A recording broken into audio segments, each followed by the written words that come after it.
के रिस्पेक्ट में पीछे स्लाइड होना चाहिए, ऐसा ही होता है, और फ्रिक्शन उस पर आगे की तरफ लगेगा अगर स्लाइड होने से रोकना है।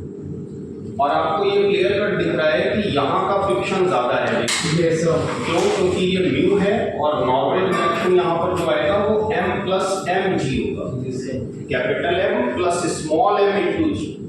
तो नीचे का जो फ्रिक्शन है वो तो ज्यादा है और ऊपर जो मैक्सिमम फ्रिक्शन है वो कम है, क्योंकि इसमें केवल स्मॉल m जी आएगा नॉर्मल, और फ्रिक्शन कोएफिशिएंट भी कम है। तो ऐसा लग रहा होगा या ऐसा आपको शायद डाउट दिमाग में आए, और आना भी चाहिए, ये डाउटफुल सिचुएशन है थोड़ी सी, कि अगर कैपिटल M आगे जाएगा तो स्मॉल m को कैपिटल M से अलग करने की बात भी कर रहे हैं वो। अलग तभी होगा जब वो उसके रिस्पेक्ट में चले।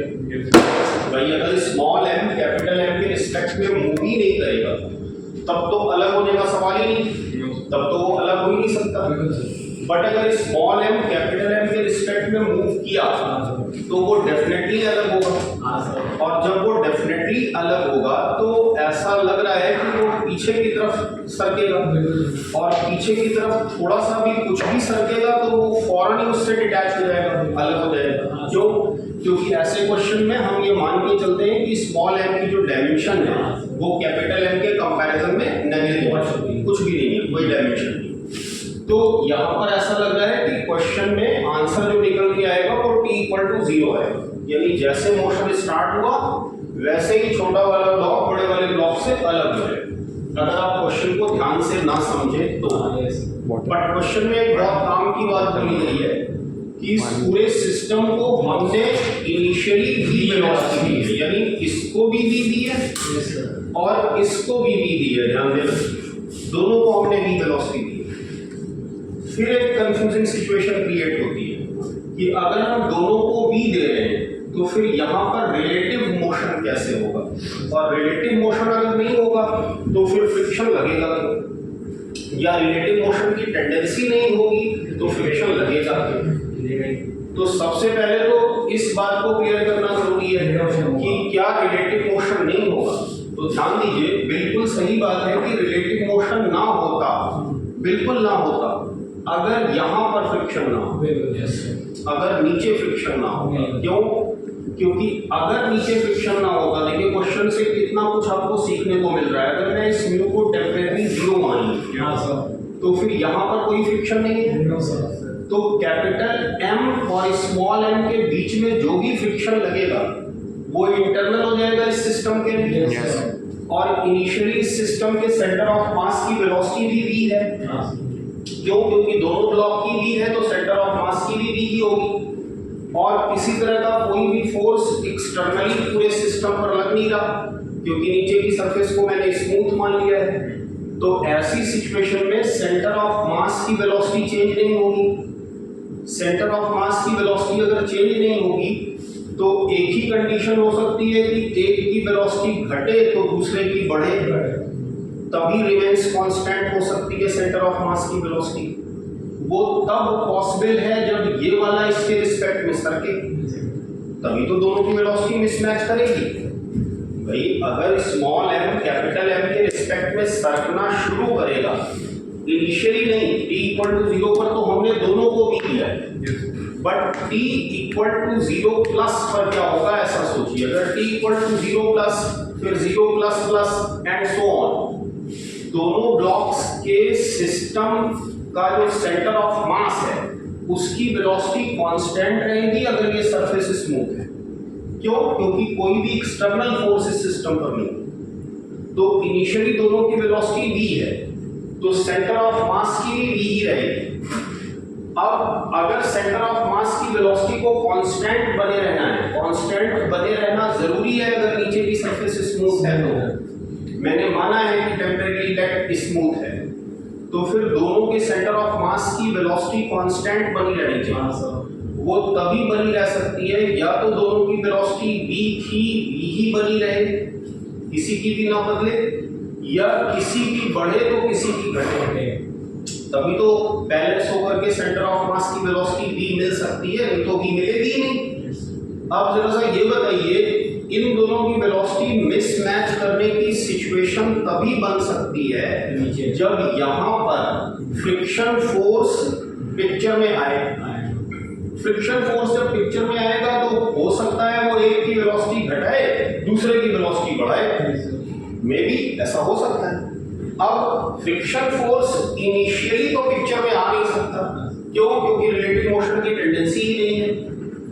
तो फिर टाइम बीतने के साथ फ्रिक्शन फोर्स पिक्चर में कैसे आएगा? नहीं आ सकता। क्यों नहीं आ सकता? क्योंकि मैंने अगर इस सरफेस को स्मूथ माना तो इस पूरे सिस्टम का कोई भी एक्सटर्नल फोर्स नहीं है, केवल इंटरनल फोर्सेस हैं। फ्रिक्शन भी यहाँ का इंटरनल हो गया अगर लग रहा है तो, जो कि इनिशियली लग नहीं रहा। फ्रिक्शन के लगने की जरूरत भी नहीं है क्योंकि हमने दोनों को वी दे दिया है। किसी की भी वेलोसिटी कम ज्यादा होने का सवाल ही नहीं। तो ऐसी सिचुएशन में फ्रिक्शन ना ऊपर की सरफेस पर एक्ट करेगा और नीचे तो मैंने जीरो माना। इसका मतलब दोनों ब्लॉक ऐसे ही चलते रहेंगे, कुछ भी फर्क नहीं पड़ेगा। दोनों को इसी सिचुएशन में हमेशा आप देखेंगे ये पूरा का पूरा system as a whole slide करता रहेगा, ना फ्रिक्शन यहाँ एक्ट करेगा। यहाँ तो हमने जीरो माना है। अब केवल यहाँ पर फ्रिक्शन होने की वजह से ही गड़बड़ हो रही है। फोर्स लगे, जरा सा सोचिए क्यों गड़बड़ हो रही है। जब आप इस पूरे सिस्टम को पुश करेंगे नीचे, दोनों को आपने साइमल्टेनियसली भी दिया, तो यहाँ पर तो डेफिनेटली काइनेटिक फ्रिक्शन है। बाकी बात, जब यहाँ पर काइनेटिक फ्रिक्शन एक्ट करेगा तो हम ये भी कंफर्म है कि वो काइनेटिक फ्रिक्शन पीछे की तरफ ही होगा। क्यों? क्योंकि कैपिटल एम तो डेफिनेटली सरफेस के रिस्पेक्ट में आगे एक्ट कर रहा है। इसका मतलब ये फ्रिक्शन हो गया काइनेटिक एफ के। ये कंफर्म हो गई बात। एफ के की वैल्यू हम चाहें तो बड़ी आसानी से लिख भी सकते हैं, बट चलिए अभी एफबीडी बनाएंगे तो लिखेंगे। अब यहाँ पर एफ के एक्ट कर रहा है। अगर ये एफ के इस बिगर ब्लॉक पर एक्ट कर रहा है, अगर मैं बिगर ब्लॉक की एफबीडी बनाऊं समझने के लिए, तो मैंने ये बिगर ब्लॉक की एफबीडी ड्रॉ। बिगर ब्लॉक की एफबीडी में क्या क्या हमको मिला? कैपिटल एम जी, दूसरे नंबर पर मिला यहाँ का नॉर्मल रिएक्शन, और तीसरे नंबर पर मिला यहाँ का नॉर्मल रिएक्शन, चौथे नंबर पर मिला यहाँ का फ्रिक्शनल फोर्स एफ के, और यहाँ पर एक फ्रिक्शन फोर्स हो सकता है जिसको अभी मैं लेकर डाउट में मैंने ऐसे डॉट डॉट दिखा दिया, समझेंगे कि वो फ्रिक्शन फोर्स किधर लगेगा। आगे की तरफ मोशन। चलिए, नहीं वो तो बेटा बॉडी डायग्राम में हम नहीं दिखाएंगे ना। फ्री बॉडी डायग्राम में तो केवल हम एक्सटर्नल फोर्सेस दिखाते हैं, वो अंडरस्टूड है कि इसकी इनिशियल वेलोसिटी हम v लेके चलेंगे। जरा सा इस फ्रिक्शन को अभी मैंने छोड़ दिया, साइमल्टेनियसली मैं स्मॉल m की एफबीडी बना रहा हूँ। हम लोग का मेन मोटिव क्या है? हम लोगों ने सवाल को समझने के बाद ये डिसाइड कर लिया है कि भाई रिलेटिव मोशन होगा तभी स्मॉल m कैपिटल M से अलग होगा। Relatively small m capital M के रिस्पेक्ट में किधर चलेगा ये हमें चेक करना। अगर पीछे चला तब तो बात ही खत्म हो गई, सवाल का आंसर जीरो। बट अगर वो कैपिटल M के रिस्पेक्ट में आगे चला तो फिर आंसर कुछ निकल के आएगा डेफिनेटली। तो हमें सबसे पहले ये टारगेट सेट करना है कि यहाँ पर रिलेटिव मोशन कैसे हो रहा है, उसकी टेंडेंसी क्या है। यानी कैपिटल M पर बैठकर, मान लो ये कोई कैपिटल M पर बैठा हुआ बंदा है, कैपिटल M पर बैठे हुए इस पर्सन को स्मॉल m किधर चलता हुआ दिखेगा, ये हमें सबसे पहले डिसाइड करना है। जब हम ये डिसाइड कर लेंगे तो हम क्वेश्चन को सॉल्व कर पाने की कंडीशन में आ जाएंगे। क्यों? क्योंकि ये तो कंफर्म है कि अगर टाइम की बात उन्होंने की है तो डेफिनेटली हमें ये चेक करना पड़ेगा कि small m is sliding on capital M और not. What are the possibilities? Initially there is no relative motion, t equal to 0 पर कोई रिलेटिव मोशन नहीं है क्योंकि दोनों की वेलोसिटी v ही है। तो t इक्वल टू 0 पर मैं यहाँ के फ्रिक्शन की बात नहीं कर रहा, मैं t इक्वल टू 0 पर यहाँ के फ्रिक्शन की बात कर रहा हूँ। ये तो पक्का है कि लगेगा। क्यों? क्योंकि कैपिटल M की सरफेस नीचे वाली फिक्स सरफेस पर स्लाइड तो कर ही रही है। तो कैपिटल एम पर तो फ्रिक्शन निश्चित रूप से नीचे लगेगा, इसमें कोई डायलेमा नहीं है, इसमें कोई डाउट नहीं। वो टाइम 0 से ऊपर हाँ वो टाइम 0 से ही चालू हो जाएगा। Very good. हमें ये डिसाइड करना है ऊपर क्या होगा या ऊपर क्या होगा। ऊपर एक से वो डिसाइड करने के लिए हमें सबसे पहले फ्रिक्शन की इस वैल्यू को और यहाँ पर जो भी फ्रिक्शन ज्यादा से ज्यादा लग सकता है उसको कैलकुलेट कर लेना चाहिए, तभी हम कुछ डिसाइड कर पाएंगे। जरा देखिए मैं कैलकुलेट कर रहा हूँ, जरा इसे मैं लिख दूँ चुपचाप। एफ के की वैल्यू तो हमें डायरेक्ट पता है, वो क्या हो गई, वो हो गई म्यू काइनेटिक फ्रिक्शन, इसी को नॉर्मल रिएक्शन आर। और नॉर्मल रिएक्शन आर को अगर आप देखिए स्मॉल एम की बीडी बनाते हैं, ये हो गया स्मॉल एम जी, ये हो गया इस सरफेस पर लगने वाला एन, और यहाँ का ये हो गया फ्रिक्शन जिसके बारे में अभी हमें पता नहीं। बट हम ये कंफर्मली कह सकते हैं कि यहाँ का जो भी फ्रिक्शन है, यहाँ का जो भी फ्रिक्शन है वो फ्रिक्शन पीछे कर अपनी अगर मैक्सिमम वैल्यू को शो करेगा। लेट से Fa1 बोल देता हूं, लेट से Fa1। क्यों? क्योंकि काइनेटिक फ्रिक्शन तो होना ही चाहिए वो, अगर रिलेटिव मोशन होना है। और वैसे भी स्टैटिक मैक्स या काइनेटिक दोनों की वैल्यू बराबर है, क्यों? एक ही म्यू दिया हुआ है। तो मैंने Fa1 कैलकुलेट किया, Fa1 की वैल्यू होगी μ/2 इनटू n, और n की वैल्यू किसके बराबर है? साफ साफ दिख रहा है, स्मॉल m। और नीचे तो मूव कर नहीं सकता, तो ये हो गई स्मॉल m। इसी तरह से अगर हम यहाँ पर इसके फ्री बॉडी डायग्राम को देखें तो this r can be written as n plus n की वैल्यू किसके बराबर है? Small m। इसका मतलब ये वैल्यू हमारी निकल के कितनी आ गई? It comes out to be mu times m plus m small m into g। Free body diagram सीखते चलिएगा। अब जरा सा ये बताओ, ये वाला जो काइनेटिक फ्रिक्शन ये तो लग ही रहा है और ये पीछे लग रहा है, ये भी कंफर्म है। इसका मतलब छोटे वाले ब्लॉक के ऊपर जो भी फ्रिक्शन ज्यादा से ज्यादा लग सकता है वो डेफिनेटली इस वैल्यू से कम है। देख लो, अगर कम है तो जरा सोचिए बड़े वाले के अंदर जो भी रिटार्डेशन जनरेट होगा, दो तरह की सिचुएशंस हो सकती हैं। बड़े वाले पर यहाँ वाला फ्रिक्शन या तो पीछे लगेगा या आगे लगेगा। अगर बड़े वाले पर आगे लगेगा तो छोटे वाले पर पीछे लगेगा, और अगर छोटे वाले पर आगे लगेगा तो बड़े वाले पर पीछे लगेगा। जरा सा सोचिए, अगर बड़े वाले पर पीछे लगा यहाँ वाला फ्रिक्शन तो इसका रिटार्डेशन इसकी वजह से जो भी आएगा उससे ज्यादा ही होगा, उससे ज्यादा हो जाएगा। और अगर बड़े वाले पर फ्रिक्शन आगे लगा तो इसमें से उस वैल्यू को घटाएंगे। जब घटाएंगे तब भी ये जो वैल्यू बची कुची आएगी निकल करके।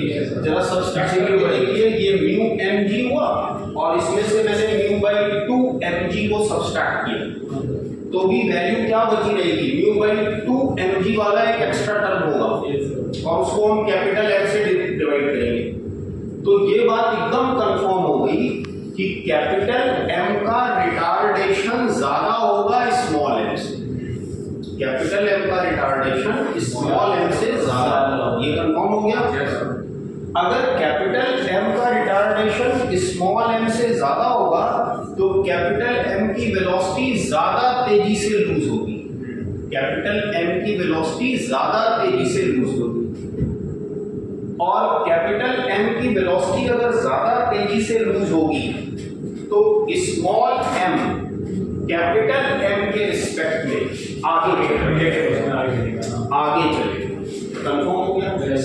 अगर वो आगे चलेगा तो स्मॉल m पर फ्रिक्शन पीछे लगेगा और कैपिटल M पर फ्रिक्शन आगे लगेगा। इसको ऐसे भी आप सोच सकते हैं, कैपिटल M और स्मॉल m के बीच का फ्रिक्शन चाहता है यहां पर रिलेटिव मोशन ना हो, यहां पर रिलेटिव मोशन ना हो। तो यहां पर रिलेटिव मोशन ना हो उसके लिए जिसका रिटार्डेशन ज्यादा होगा उसे ऊपर वाला फ्रिक्शन एक्सीलरेट कराने की कोशिश करेगा। कि तुम भाई उसके साथ चल सको। कॉन्सेप्ट समझ रहे हैं? फ्रिक्शन की टेंडेंसी होती है रिलेटिव मोशन को अपोज कराने की कोशिश में लगे रहना, करा पाए ना करा पाए। काइनेटिक फ्रिक्शन भी यही कोशिश करता है ना कि रिलेटिव मोशन किसी तरह से खत्म हो। तो रिलेटिव मोशन कैसे खत्म होगा कि भाई कैपिटल एम को ऊपर वाला फ्रिक्शन हेल्प करे कि तुम और तेज चलो ताकि तुम स्मॉल एम को पकड़ पाओ। तो मैं ऐसा करता हूँ, स्मॉल एम को धीमे करता हूँ और तुमको मैं तेज करता हूँ। कॉन्सेप्ट समझ में आया? Yes. इसका मतलब कैपिटल एम को यहाँ का फ्रिक्शन तेज करने की कोशिश करेगा, ये हो गया Fk1। स्मॉल एम को यहाँ का फ्रिक्शन धीमे करने की कोशिश करेगा, ये भी हो गया Fk1। अच्छे से सोच लीजिए, यहाँ पर क्लैरिटी आ गई बात को लेके। फिर भी इतना कुछ सोचने के बाद भी अगर ये Fk1 की डायरेक्शन गलत होगी तो वो अपने आप आ जाएगी, मगर थोड़ा सा सोच ले तो बेटर है। कॉन्सेप्ट समझ में आ गया कैसे मिलेगा? दो पॉसिबिलिटीज थी, यहाँ का फ्रिक्शन तो 100% पीछे है। अब कैपिटल एम पर अगर ऊपर वाला फ्रिक्शन भी पीछे लगा तो कैपिटल एम तो बहुत ज्यादा तेजी से रिटार्ड होगा और स्मॉल एम तेजी से एक्सीलरेट होगा। तो फ्रिक्शन का पर्पस कहाँ सॉल्व होगा? इसका मतलब ऊपर वाले फ्रिक्शन ने गलती कर दी। ऊपर वाला फ्रिक्शन बोल रहा है स्मॉल एम से तुम तेज चलो, और कैपिटल एम से बोल रहा है ऊपर वाला फ्रिक्शन तुम और धीमे हो जाओ। पहले से भी तुम धीमे होने वाले थे क्योंकि नीचे फ्रिक्शन था, और मैं आ गया तो मैं तुम्हें और धीमे कर रहा हूँ। तो फिर फ्रिक्शन का पर्पस कहाँ सॉल्व हुआ? फ्रिक्शन तो रिलेटिव मोशन को अपोज कराना चाहता है, सपोर्ट करते हैं। फ्रिक्शन का पर्पस कब सॉल्व होगा? अगर फ्रिक्शन इस ब्लॉक को कह रहा है कि मैं तुम्हें एक्सीलरेट कराऊंगा, तो फिर इस ब्लॉक को भी एक्सीलरेट ही कराने की उसकी कोशिश होनी चाहिए। क्यों? क्योंकि दोनों की इनिशियल वेलोसिटी सेम है।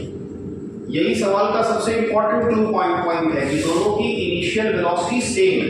अगर दोनों की इनिशियल वेलोसिटी सेम है तो टाइम गुजरने के साथ friction in between the block क्या करना चाहेगा कि यार दोनों की वेलोसिटी सेम बनी रहे, मैं ये कोशिश करता रहूं कि सेम बनी रहे। यही तो उसका पर्पस है। तो अगर मैं इस पर फ्रिक्शन पीछे लगा दूंगा ऊपर वाला भी, तो ऑलरेडी ये वाला पीछे लग रहा है और तुमने ऊपर वाला भी पीछे लगा दिया। इसका मतलब कैपिटल एम का रिटार्डेशन ज्यादा हो गया। और कैपिटल एम का रिटार्डेशन अगर ज्यादा हो गया तो उसकी वेलोसिटी में तेजी से कमी आएगी।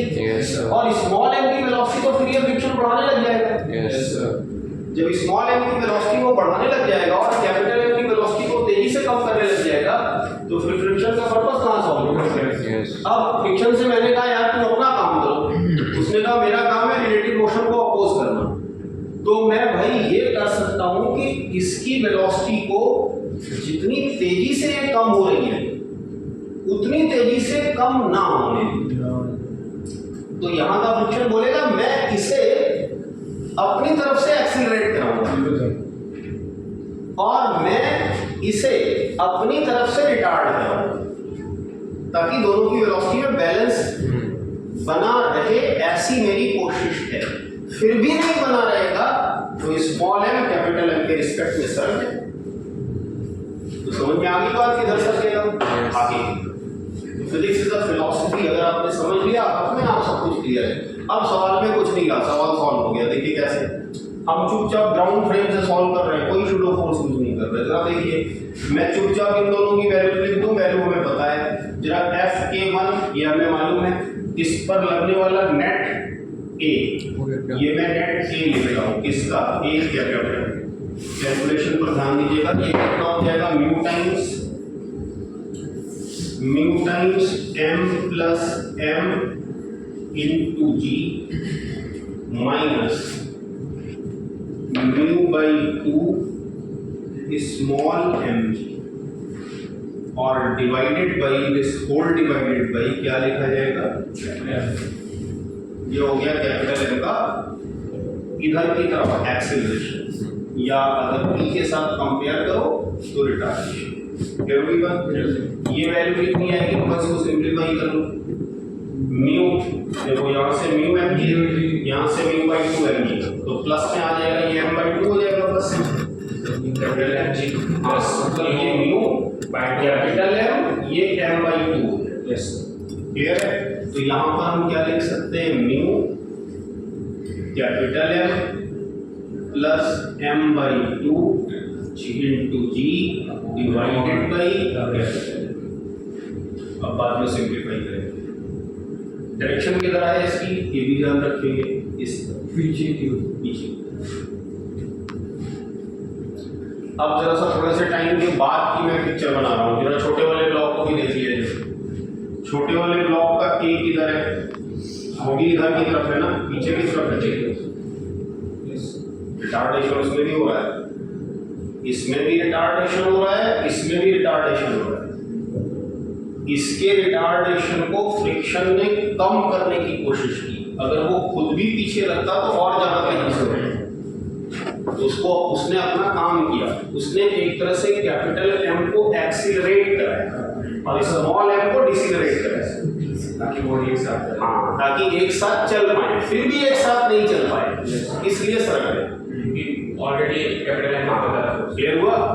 अब अगर मैं इस वैल्यू को कैलकुलेट करूं तो ये वैल्यू सीधे सीधे हमें मिल रही है म्यू जी बाई, यहां तक क्लियर हो गया। तो अब सवाल में कुछ खास बात नहीं है सर, एफ के 1 जो है ये तो टाइम रिस्पेक्टिव है ना, जब टाइम 0 बाई 0 था फिर टाइम सीधा मैक्स हो जाएगा कि धीरे धीरे मैक्स नहीं भाई, जैसे आपने शुरुआत की मोशन की, दोनों को आपने 10-10 मीटर पर सेकंड की वेलोसिटी दी, ऐसा मान, पहले वाले को भी 10 दी, दूसरे वाले को भी 10 दी।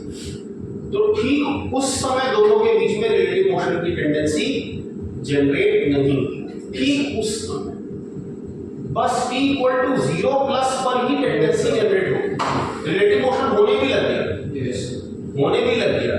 इसलिए t इक्वल टू 0 प्लस पर ऊपर की सरफेस पर काइनेटिक फ्रिक्शन ही होगा, स्टैटिक कभी होगा ही नहीं। सीधे वो 0 से काइनेटिक है। क्यों? क्योंकि जैसे टाइम बीता t इक्वल टू 0 पर दोनों की वेलोसिटी भी थी, t इक्वल टू 0 प्लस पर दोनों की भी नहीं रह गई, नीचे वाले की थोड़ी सी कम हो गई और ऊपर वाले की थोड़ी कम हुई, ऐसा है। अगर सर नीचे का जो म्यू था, जो फ्रिक्शन कांस्टेंट था, अगर वो ऊपर वाले फ्रिक्शन कांस्टेंट से कम होता तो t इक्वल टू 0 प्लस पे तुरंत वो काइनेटिक नहीं होती, फिर नहीं तो तुरंत हो जाता नहीं, ऐसा कुछ नहीं है। ये वेलोसिटी अगर सेम होती नहीं, दोनों की वेलोसिटी सेम है, कहाँ सा ये बताइए। अगर मैं यहाँ का फ्रिक्शन कोएफिशिएंट u बाई 2 कर दूँ तो यहाँ कैपिटल एम भी तो इन्वॉल्व है नॉर्मल रिएक्शन में, यहाँ पर तो केवल स्मॉल एम।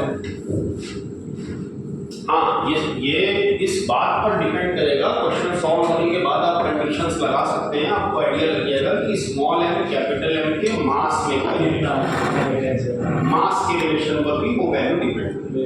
वैसे हम लोग ये तो कंफर्मली कह सकते हैं कि m प्लस एम जी जो है वो इस स्मॉल एम जी से तो हमेशा ही ज्यादा। अब अगर मैं इसको म्यू बाई 4 कर दूं तो स्थिति बदल सकती है, म्यू बाई 4 कर दूं तो बदल सकती है। ऐसी एक पॉसिबिलिटी यहाँ हो सकती है कि t इक्वल टू 0 पर ये गिर जाए, ये दी गई फ्रिक्शन कोएफिशिएंट की वैल्यूज पर डिपेंड करेगा। ऐसा आप कंफर्मली नहीं कह सकते कि ये रिलेटिवली आगे ही सरकेगा हर तरफ, हमेशा जरूरी नहीं, बट इस सवाल में आगे सरकेगा। अच्छा, वो पॉसिबिलिटी कब अराइज होगी, मतलब म्यू की कौन सी वैल्यू घटानी पड़ेगी, कब मास भी घटाना पड़ेगा, मास को भी तो चेंज, मास को चेंज करना, मास पर भी कंडीशन लगानी। बहुत बड़ी हो गए, अगर तुम मान लो कैपिटल एम को 2m ले लो तो ये 3mg हुआ। अब आपने म्यू को भी म्यू बाई 3 ले लिया, चलिए तो कट गया, म्यू जी कट गया कि नहीं, म्यू जी हो गया, म्यू जी हो गया। और यहाँ पर आपने हाँ म्यू स्मॉल एम जी हो गया, और उसको आपने कैपिटल एम से डिवाइड किया तो वो स्मॉल एम का दुगना है, तो इफेक्टिवली कितना आ गया, म्यू जी बाई 2। और यहाँ पर भी देखो तो क्या आ रहा है, ये म्यू जी बाई 2, तो दोनों जगह का फ्रिक्शन क्या आ गया, सेम आ गया। बट अगर मैं अब इस पर आगे की तरफ फ्रिक्शन लगाऊंगा तो इस पर नेट फोर्स 0 हो जाएगा। हाँ, सर। लेट अगर मैंने ऐसा किया उस वैल्यू के इसमें साथ, तुरंत गिर जाएगा। हाँ, तो इस पर नेट फोर्स 0 हो गया। इसका मतलब ये कांस्टेंट वेलोसिटी से चलने की कोशिश करेगा। हाँ, वो सही सर। और ये रिटार्ड हो जाएगा, बिल्कुल सर। तो ये किधर गिर जाएगा? नीचे की ओर गिर जाएगा। तो टाइम कितना लगेगा? 0 ये टी 0 प्लस पे गिर जाएगा। हाँ, गिर जाएगा, कोई टाइम नहीं लगेगा। उसका मतलब 0 आ रहे हैं। यहाँ पर ऐसा नहीं होता है। हाँ, इस सवाल को अच्छा और बढ़ाया जा सकता था मैच द कॉलम वगैरह में, म्यू की वैल्यू चेंज करता जाए, एक जगह म्यू1 ले ले, एक जगह म्यू2 ले ले, और फिर स्मॉल एम कैपिटल एम का रिलेशन देता जाए। तो एक जेई एडवांस के लिए मैच द कॉलम या मोर देन वन ऑप्शन का एक अच्छा सवाल बन सकता है। आप घर में इसको खुद से ट्राई कर सकते हैं। आप रैंडम वैल्यूज ले लीजिए, आप नीचे वाला म्यू कम ले लो, ऊपर वाला म्यू ज्यादा ले लो, और दोनों के मास बराबर ले लो, देखो क्या होता है। एक का मास दूसरे का डबल ले लो, फिर से। तो ऐसा मत सोचना कि यहाँ पर हार्ड एंड फास्ट ऐसा ही होगा जैसा इस सवाल में मैं कर रहा हूं। ऐसा निश्चित रूप से होगा अगर यहाँ का फ्रिक्शन कोएफिशिएंट ज्यादा है। अगर यहाँ का फ्रिक्शन कोएफिशिएंट ज्यादा है तो पक्की बात है वही होगा जो हम लोग कर रहे हैं। अब कैपिटल एम का मास स्मॉल एम से कम ले लोगे तो फिर गड़बड़ हो जाएगी। तो बहुत सारी कंडीशंस लगानी पड़ेगी। अगर हम फ्री कर दें, म्यू को भी फ्री कर दें, बाउंड ना करें, कैपिटल एम स्मॉल एम की वैल्यूज भी चूज करने के लिए आपको फ्री कर दें।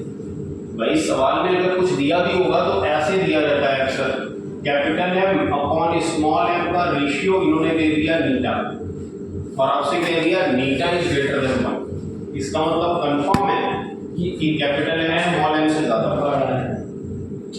बट अगर इसी को मैं लेस देन 1 कर दूं तो छोटा हो गया। भाई साइज से थोड़ी आप डिसाइड करेंगे, तो ये लकड़ी का हो सकता है, ये लोहे का हो सकता है।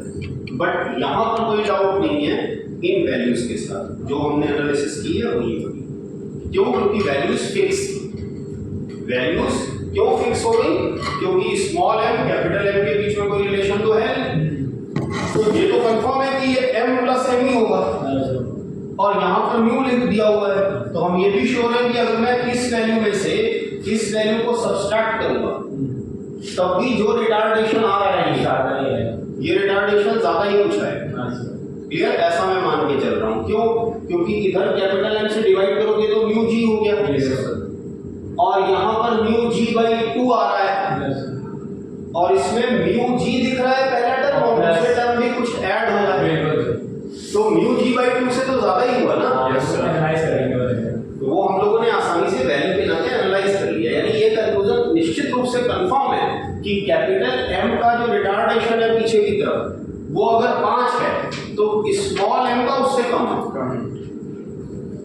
समझ रहे हैं? तो डिवाइड करके देख लो, कैपिटल एम को डिवाइड करो तो कितना आएगा? पहला वाला टर्म म्यू जी आएगा, म्यू जी, और दूसरा वाला term plus m mu m g divided by 2 आएगा।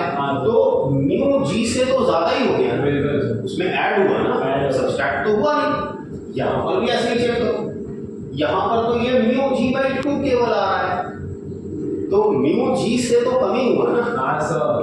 इसलिए हमने बोला कि बड़े वाले को ऊपर वाला फ्रिक्शन, बड़े वाले को ऊपर वाला फ्रिक्शन आगे की तरफ खींचना चाहिए, कम।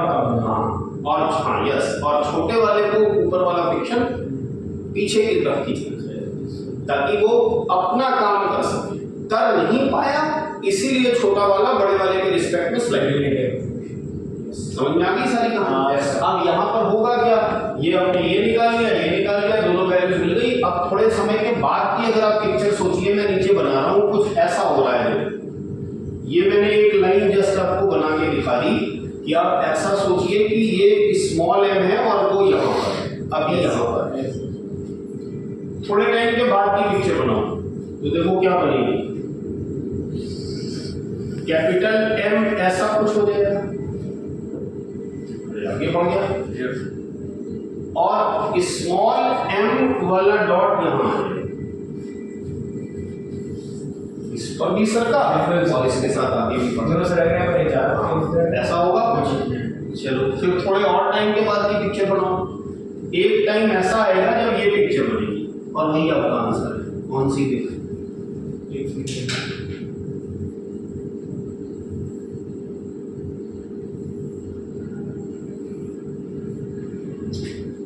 ये हो गया कैपिटल एम और स्मॉल एम कहां पहुंच गया? स्मॉल एम कहां पहुंच गया? बोलिए क्लियर हुआ?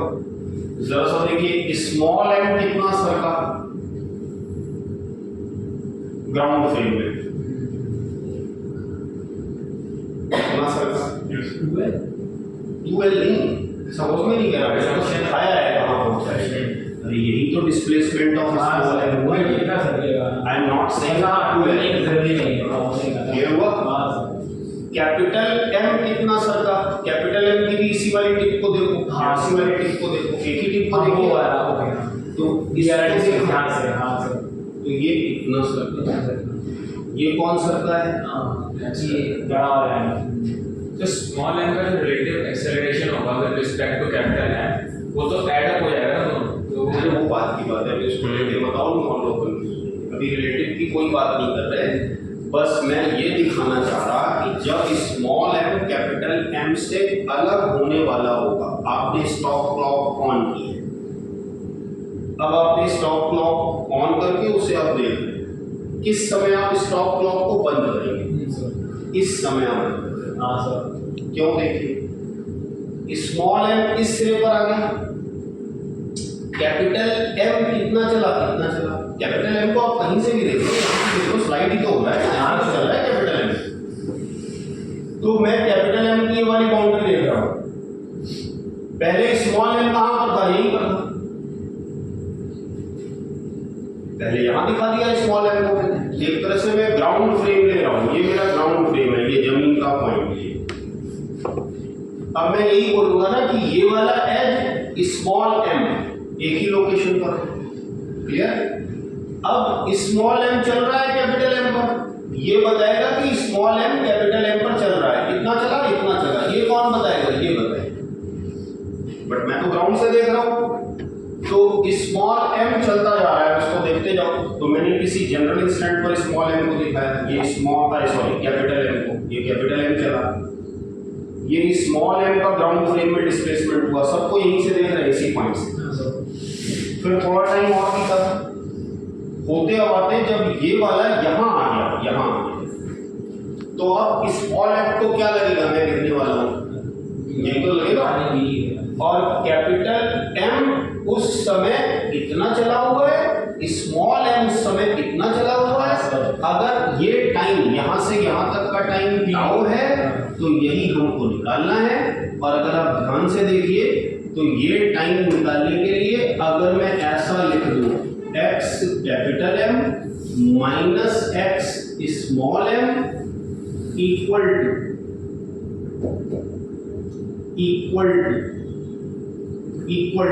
कितना होगा?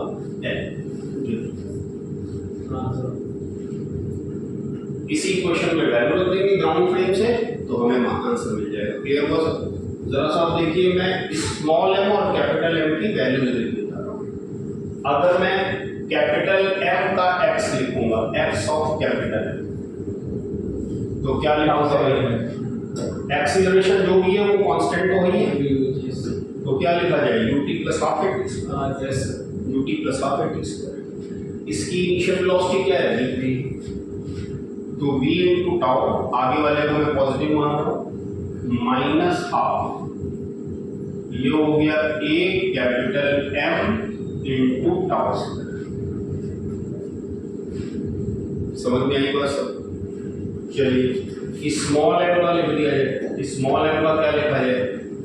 स्मॉल एम का मैं यहाँ लिख दे रहा हूँ, दूसरे कलर से ध्यान दीजिएगा। स्मॉल एम, इसका क्या लिखूँ? v into tau minus half small m, सीधे सीधे वैल्यू डाल दो, छोटी वैल्यू में म्यू जी बाई 2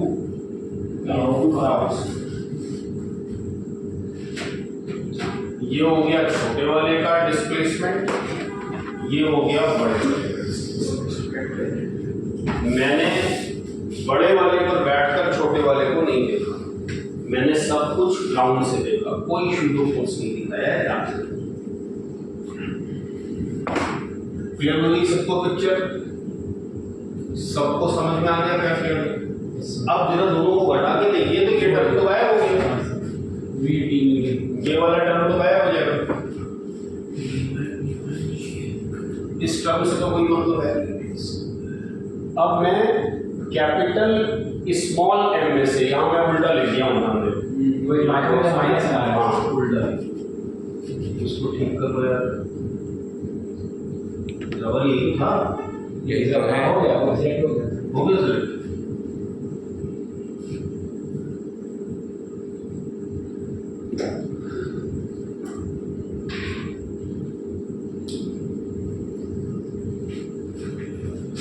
दोनों को सब्सट्रैक्ट कर दीजिए, व्हाट विल गेट, थोड़ा रास्ता बना लिया जाए, कहाँ पे लिखा जाए, जल्दी इसको हटा दूँ, उधर कुछ मैं यूज कर दूँ,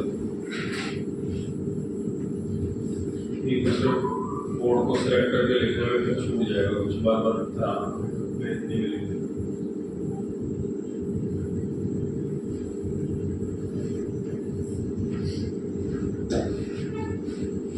अब दोनों को सब्सट्रैक्ट कर लीजिए। देखिए जब आप सब्सट्रैक्ट करेंगे तो स्मॉल एम ये, सॉरी ये कैपिटल एम, ये स्मॉल एम, इसमें से इसको सब्सट्रैक्ट किया, ये गायब हो जाएगा, ये वैल्यू प्लस हो जाएगी, ये वैल्यू माइनस हो जाएगी। तो क्या लिखा जाएगा यहाँ पर, माइनस हाफ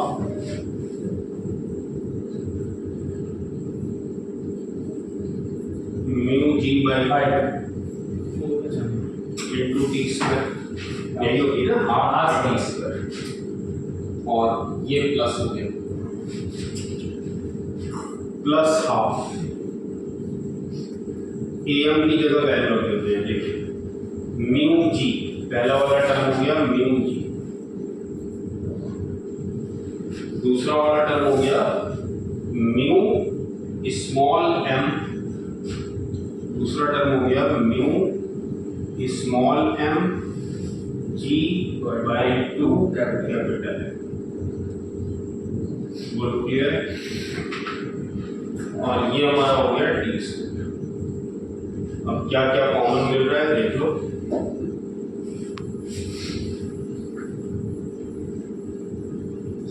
हाफ जी हाफ कॉमन ले लिया जाए, half mu mu G common मिला स्क्वायर, है, इसको लिख लेते हैं बेटा, हाफ म्यू जी टाउ स्क्वायर, ये मैंने कॉमन ले लिया, म्यू जी -1/2 बाई 2 भी कॉमन मिल रहा है, नहीं तो हमने ले लिया ना, आपने ले लिया, हाफ म्यू जी टाउ स्क्वायर हो गया, यहाँ से क्या आएगा, -1/1 प्लस 1, और ये कितना आ जाएगा, प्लस 1 हो जाएगा। ये म्यू जी तो कॉमन ले लिया, हाफ भी कॉमन ले लिया, तो प्लस 1, और यहाँ से प्लस कॉमन ले लिया, हाफ कॉमन बाहर ले चुके हैं, तो ये कितना बचेगा, m/2 है। हाँ m अपॉन वो का प्लस होगा, ये बचेगा ना बेटा, यस सर, 1 प्लस होगा, कहाँ बेटे, 1 प्लस माइनस हाफ प्लस,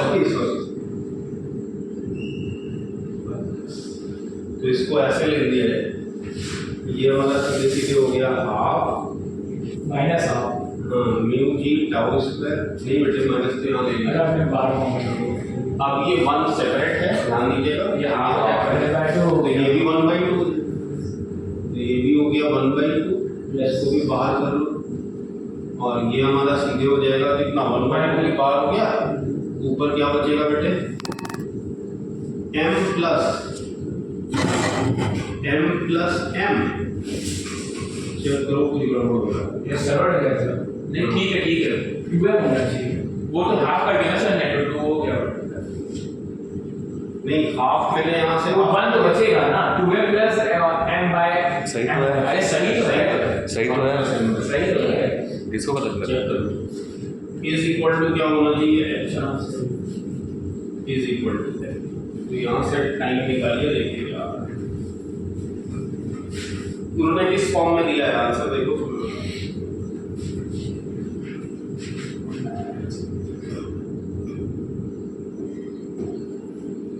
तो उसमें रूट में दिया था, हाँ रूट तो आ ही जाएगा ना, ये तो बाद में रूट आ जाएगा ना, रूट के बिना बोलिए क्या है। तो वो नहीं पता, बुक नहीं लाया ना कोई। अरे यार रूट हटा दो ना, रूट के बिना बोलो, टाउ स्क्वायर तो रूट में आएगा ही, ये स्क्वायर है ना।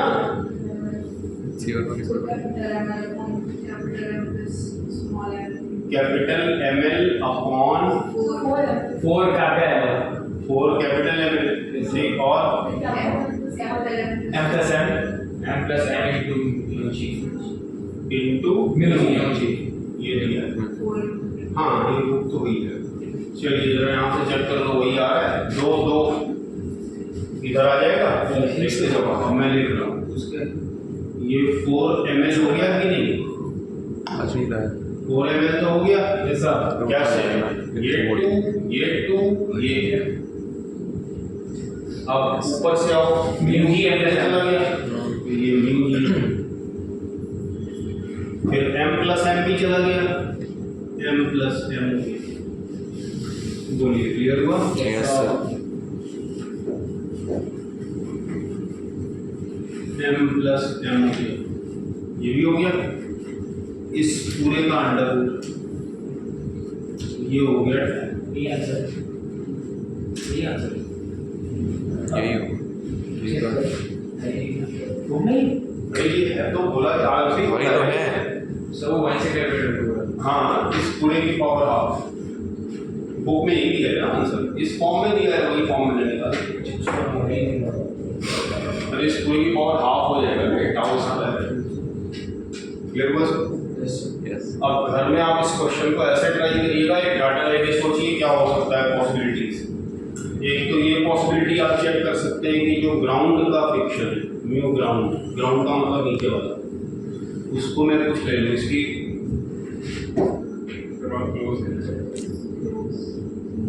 ये थर्ड ऑर्डर, So cross हो।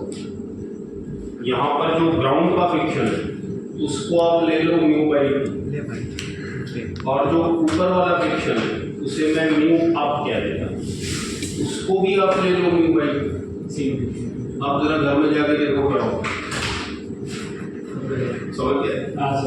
क्या ऐसा ही होता है या कुछ चेंज हो जाता है? अगर छोटा वाला बड़े वाले के रिस्पेक्ट में पीछे स्लाइड होगा तब तो टाइम चाहिए होता है, वो भी एक पॉसिबिलिटी है, बट वो वैल्यू डिपेंडेंट है। अब अगर नीचे का फ्रिक्शन आप कम ले लीजिए, ऊपर का म्यू ले लो, नीचे का म्यू मल्टी ले लो, हाँ सर, ये पॉसिबिलिटी और भी। तो ऐसे सोचिएगा तो आपको पूरा आइडिया हो जाएगा कि कैसे हमने क्यों ऐसे ऐसे फ्रिक्शन माना था। क्या हमेशा ही ऊपर फ्रिक्शन आगे लगेगा बड़े वाले पर और छोटे वाले पर पीछे लगेगा? ऐसा जरूरी नहीं। हाँ ये कंफर्म है कि नीचे ग्राउंड का फ्रिक्शन हमेशा पीछे ही रहेगा, उसमें कोई डाउट नहीं। क्यों? क्योंकि कैपिटल एम जब भी उसे पुश किया जाएगा तो कैपिटल एम हमेशा ही कैसे चलेगा, ग्राउंड के रिस्पेक्ट में आगे नहीं चलेगा, इसलिए उस पर तो कंफर्मली फ्रिक्शन पीछे रहेगा, उसमें कोई डाउट नहीं, बट ऊपर की सरफेस को लेकर डाउट। क्लियर हुआ? फिर यहाँ पर एक पॉसिबिलिटी और हो सकती है, बहुत अच्छे अच्छे सवाल यहाँ से निकल के आ रहे हैं। तो ये पूछ सकते हैं नीचे का ब्लॉक कब रेस्ट में आएगा? नीचे का ब्लॉक कब रेस्ट में आएगा? देखो अगर ऊपर वाला ब्लॉक नीचे वाले से अलग हो गया तब उसके बाद मोशन की बात करना बेकार है। क्यों? क्योंकि फिर और भी कंडीशंस आ जाएंगी, तो गिरा तो किधर गिरा तो उससे लड़ भी जाएगा दोबारा, तो वो अभी मान लो कि हम लोग केवल तब तक की एनालिसिस कर रहे हैं जब तक दोनों एक दूसरे के ऊपर बने। ये तो जैसे नीचे का ब्लॉक रेस्ट पे आएगा कि नहीं आएगा उसको देखने से पहले ऐसा क्या पॉसिबल है कि नीचे वाला ब्लॉक रेस्ट में आ जाए और ऊपर वाला ब्लॉक चलता रहे? ये भी एक पॉसिबिलिटी। मतलब नीचे वाला ब्लॉक स्लो डाउन होते होते रुक गया और ऊपर वाला ब्लॉक उस पर सरक गया है, तभी तो अलग हो सकता है, तो वो भी एक पॉसिबिलिटी। दूसरा सवाल में इंपॉर्टेंट बात ऐसे उठ सकती है, थोड़ा सा वो टफ हो जाएगा सवाल, कि अगर मैं दोनों को डिफरेंट वेलोसिटी शुरू हुई तो शुरुआत से देखना, एक को मैं 2v0 दे दूं और एक को v0 दे दूं और फिर इसी को पलट के दे दूं, तो सिचुएशन फिर से बनेगी बहुत सारी। भाई अगर मैंने ऊपर वाले को 2v0 दिया और नीचे वाले को v0 दी तो एक अलग सिचुएशन बन गई कि, तो सोचिएगा ये भी एक इंटरेस्टिंग चीज है। उसी सवाल में आप पेंसिल से नोट कर लें, एनालिसिस करके मुझसे पूछिएगा भाई दो पॉसिबिलिटीज चलिए मैं अपनी तरफ से दे देता हूँ। एक तो ये सेम फ्रिक्शन कोएफिशिएंट हो तो क्या होगा, सवाल की लैंग्वेज वगैरह सब वैसे ही हुआ है। फिर एक दूसरी पॉसिबिलिटी ये कि t इक्वल टू 0 पर जो स्मॉल m को वेलोसिटी दी वो मैंने 2v0 दे दी, और t इक्वल टू 0 पर ही जो मैंने कैपिटल M को वेलोसिटी दी वो मैंने v0 दी, और डाटा एक्सी वर्मा वाला बाकी सारा। तो दो सवाल तो यही हो गए। देखिए इन दोनों केसेस में क्या होगा, यानी एक बार आप क्या मान के चलिए, एक बार आप ये मान के चलिए कि दोनों को आपने अलग अलग वेलोसिटी से पुश किया, डाटा वही जो एक्सी वर्मा मिल गया है, केवल ये आप डिफरेंट कर लो। और एक बार आप ये मान के चलो कि यहाँ पर म्यू जी ग्राउंड वाला म्यू और ऊपर वाला म्यू सेम है, और दोनों को आप म्यू बाई टू ले लो, या आप ऐसा भी कर सकते हो आसानी के लिए, फ्रैक्शन से बचने के लिए दोनों को आप म्यू ले लो। बात देखिए वो तो वैल्यू वाइज है, तो जरा चेक करके देखिएगा कैलकुलेट करके। तीसरा सवाल बहुत अच्छा हो जाएगा अगर आपको मैं इन सब की न्यूमेरिकल वैल्यूज दे दूं, तो फिर ये इंटरेस्टिंग हो जाएगा क्वेश्चन। न्यूमेरिकल वैल्यूज दी होंगी तो कैलकुलेशन करना आसान होगा, सब कुछ आपको न्यूमेरिकली दिखेगा। जैसे कैपिटल M का मास दे दिया 3 किलोग्राम, स्मॉल m का मास दे दिया 2 किलोग्राम, म्यू की वैल्यू न्यूमेरिकली दे दी, लेंथ l दे दी, g में 10 दे दिया, तो फिर सवाल में कुछ इफ बट रह नहीं गया, आपको सारा न्यूमेरिकल वैल्यूज के आधार पर डिसाइड करना है। सबको समझ आ रहा है? यस। और कोई डाउट? चलिए जरा सा हम लोग टेंशन की बात करते हैं, फिर कंस्ट्रेंट की।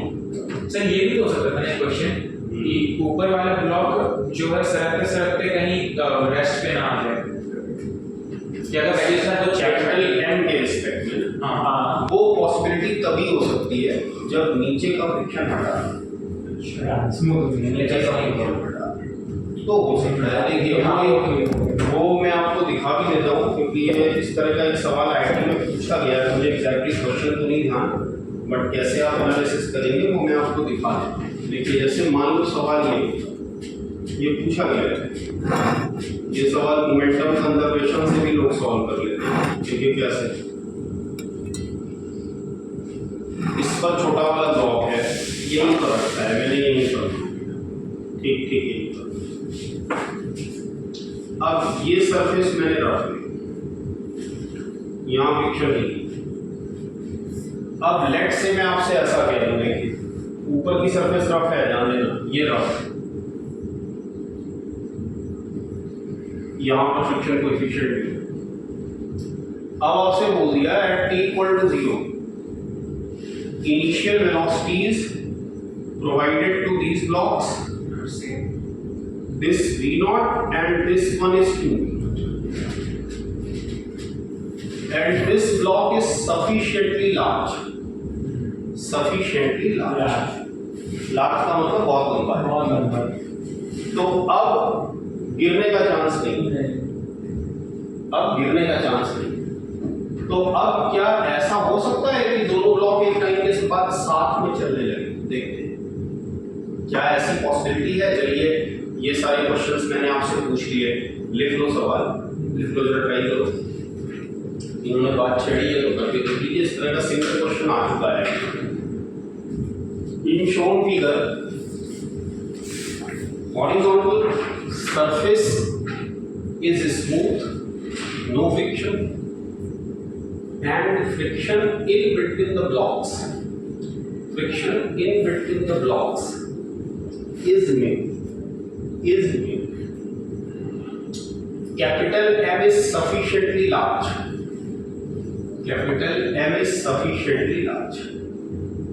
If at t equal to 0, small m starts moving with 2v0 and capital M starts moving with v0.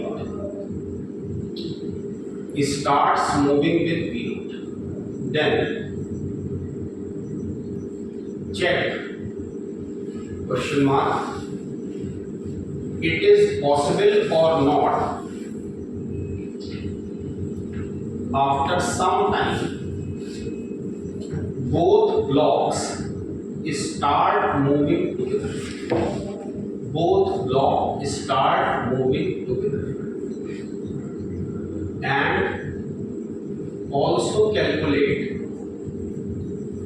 the position of small m with respect to capital M measured from its left end. Measured from its left end, यानी small M capital M पर कितनी दूरी पर होगा अगर हम उसको left side से नापते हैं। जैसे यहाँ से देख रहे हैं तो मान लो स्मॉल एम यहाँ पर है, तो ये हमें बताना है। क्लियर हुआ? चलिए जरा चेक करिए क्वेश्चन को, और टफ नहीं है, थोड़ा सोचिए हो जाएगा। एक्सी वर्मोल वाले सवाल से बहुत आसान है। जरा सा ध्यान से देखो, छोटी सी एनालिसिस है यहाँ पर। नीचे तो फ्रिक्शन है ही नहीं, भूल जाओ। इनिशियली ही दोनों के बीच में रिलेटिव मोशन है, शुरुआत में ही दोनों के बीच में रिलेटिव मोशन है। ऊपर वाले की वेलोसिटी 2v0 है, नीचे वाले की वेलोसिटी 2v0, अरे सॉरी v0। तो निश्चित रूप से ऊपर वाले का फ्रिक्शन पीछे लगेगा, नीचे वाले का फ्रिक्शन आगे लगेगा। तो एक बात तो ये कंफर्म होगी, इसका मतलब ऊपर वाला रिटार्ड होगा, नीचे वाला एक्सेलरेट होगा। ये कंफर्म होगा? यस। ये भी बात। अब ऊपर वाला जब रिटार्ड होगा तो देखिए दैट इज इंटरेस्टिंग, ध्यान दो। अगर है, क्योंकि हो सकता है हमें ऊपर वाले ब्लॉक को फ्रंट एंड पर बनाना पड़े। देखिए क्यों, मुझे ऐसा लग रहा है, फिर भी सॉल्व करते हैं, एनालिसिस करके देख लेते हैं, पता चल जाएगा। देखिए क्या हो रहा है, ये हो गया इस पर नॉर्मल 100%। यहाँ का फ्रिक्शन किधर लगेगा, पीछे पीछे फ्रिक्शन लगेगा कितना एकदम इनिशियली बात कर रहा हूँ, t=0 पर। अभी कोई टाइम बीता नहीं है, t=0 पर क्या हो रहा है वो मैं देख रहा हूँ। तो इस पर n किसके बराबर होगा, mg के। n स्मॉल mg के बराबर होगा। बोलिए क्लियर है? इसके ऊपर n स्मॉल mg के बराबर होगा, तो इस पर जो फ्रिक्शन लगा वो लग गया कितना, दैट इज fk। fk की वैल्यू कितनी होगी, स्मॉल mg और डिवाइडेड बाई m। अगर मैं a की बात करूं तो ये हमारा हो गया a of small m। a of small m कितना आया, म्यू जी आया। a ऑफ स्मॉल m कितना आया, म्यू जी आया। क्लियर है? जरा कैपिटल M की बात करते हैं, चेक करते हैं। t=0 पर सब दिखा रहे हैं, क्यों? यहाँ कोई डाउट नहीं है कि कौन सा फ्रिक्शन है। कौन सा फ्रिक्शन है? काइनेटिक है। क्यों काइनेटिक है? क्योंकि शुरुआत से ऑलरेडी मोशन हो रहा है। तो ये हो गया कैपिटल M, ये हो गया यहाँ का नॉर्मल, ये हो गया यहाँ का नॉर्मल। जैसे इसका भी नाम मैंने n रखा है तो इसे मैं n1 कर देता हूँ। और ये हो गया यहाँ का नॉर्मल, न्यूटन थर्ड लॉ। ये हो गया इस पर लगने वाला फ्रिक्शनल फोर्स Fk।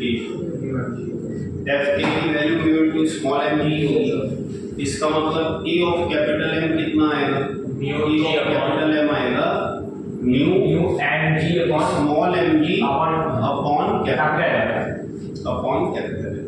क्लियर हुआ? चलिए सबसे अच्छा है इस फिगर को थोड़ा ठीक कर लें ताकि वो डाउट ही खत्म हो जाए। आप इस स्मॉल m को ना, इस स्मॉल m को थोड़ा बीच में बनाना, लार्ज ब्लॉक तो वही है ताकि फिगर में कोई एरर ना आ जाए। देखिए मैं क्या कहना चाह रहा हूँ, ऐसा आप बनाना फिगर, ऐसा। अब कोई डाउट नहीं। अब अगर पीछे चलेगा तो भी, रिलेटिवली आगे चलेगा तो ये v0 है और ये 2v0। अब हम लोग चेक कर लेते हैं होगा। ध्यान देना, मैं ये मान लेता हूं कि अभी ये यहाँ से किसी सेपरेशन पर है, लेट से l/2, तो बीच में मान लिया। थोड़ा फिगर में ये चीजें ऐड कर लीजिएगा और ये हो गया l।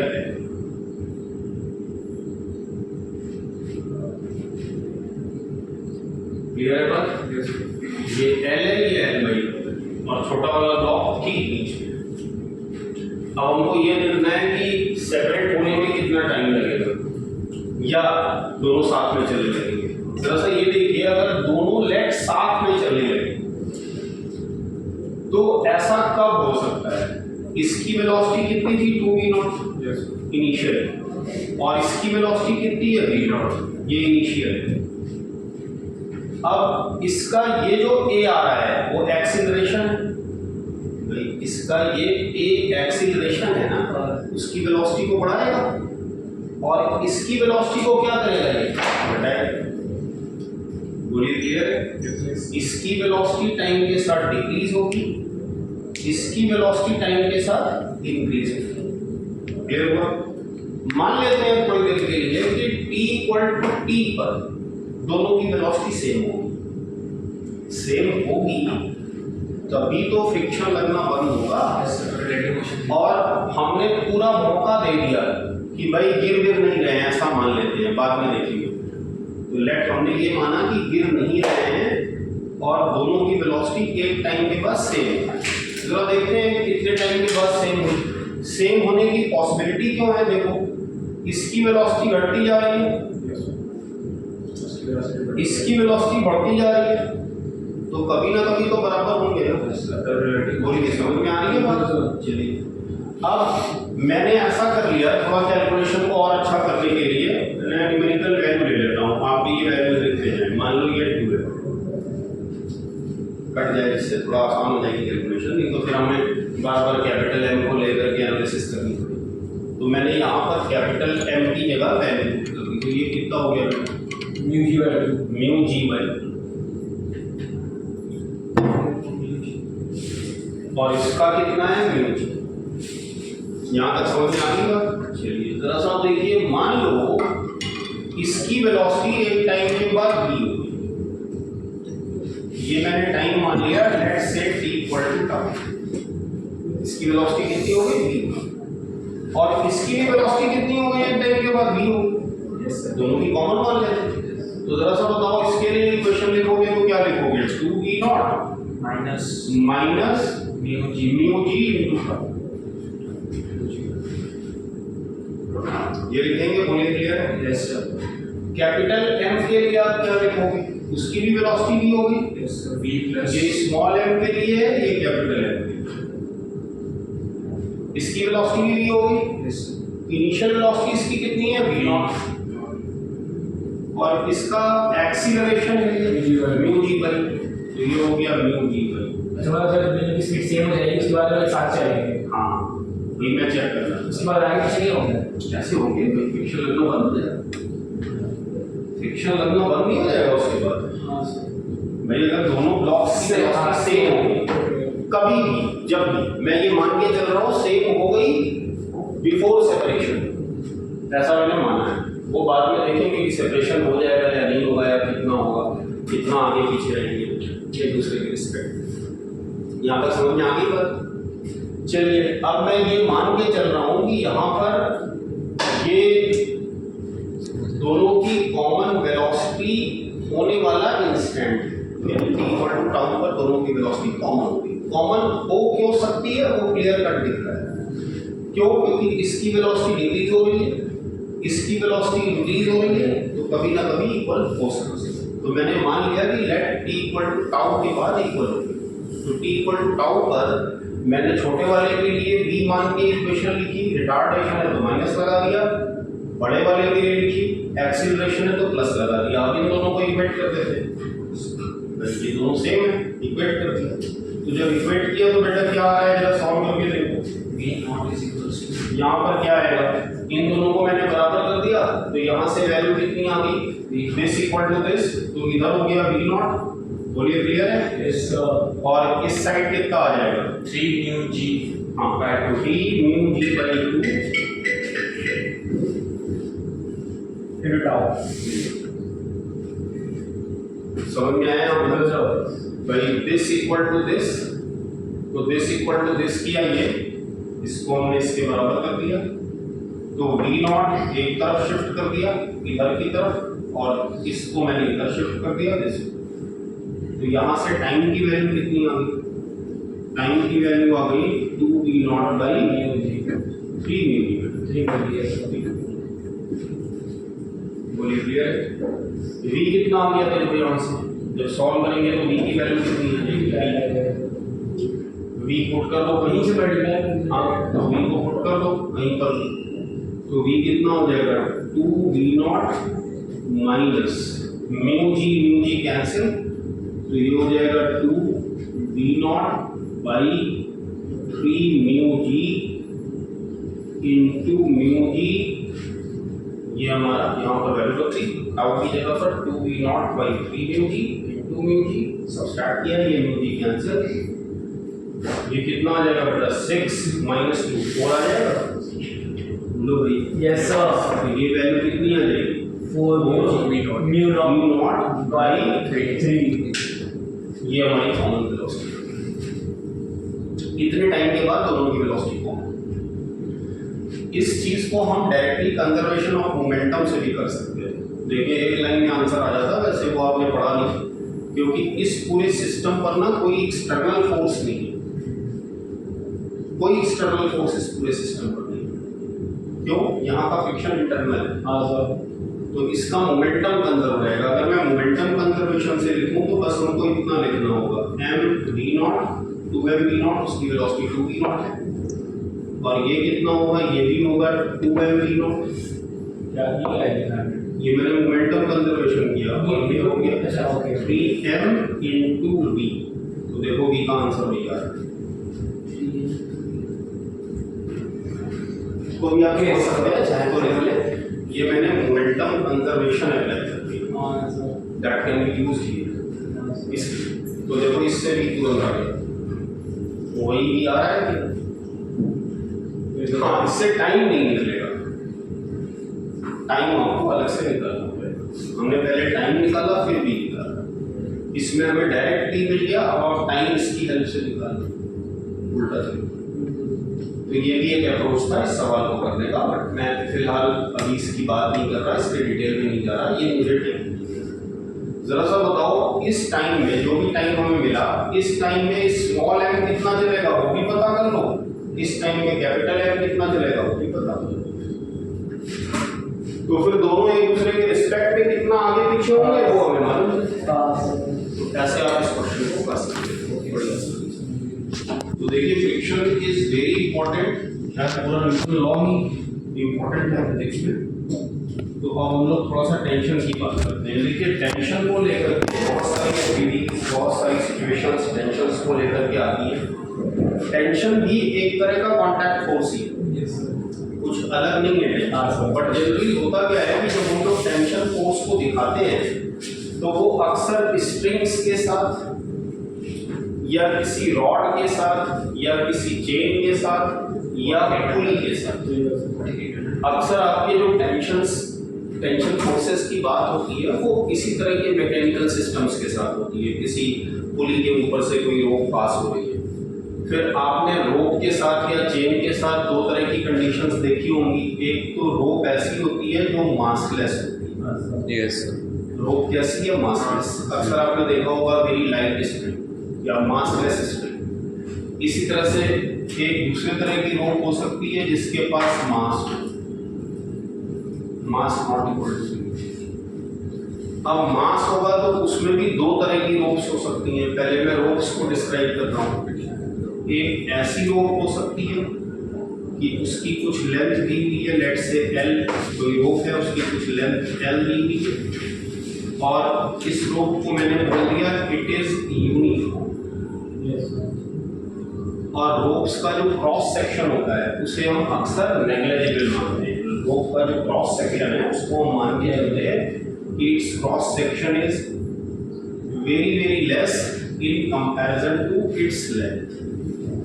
तो अगर यूनिफॉर्म रोप है और इसका मास जीरो नहीं है, यानी रोप यूनिफॉर्म है और उसका मास जीरो नहीं है, तो हम ऐसा बोल सकते हैं कि इसका मास लेंथ पर फैला हुआ है।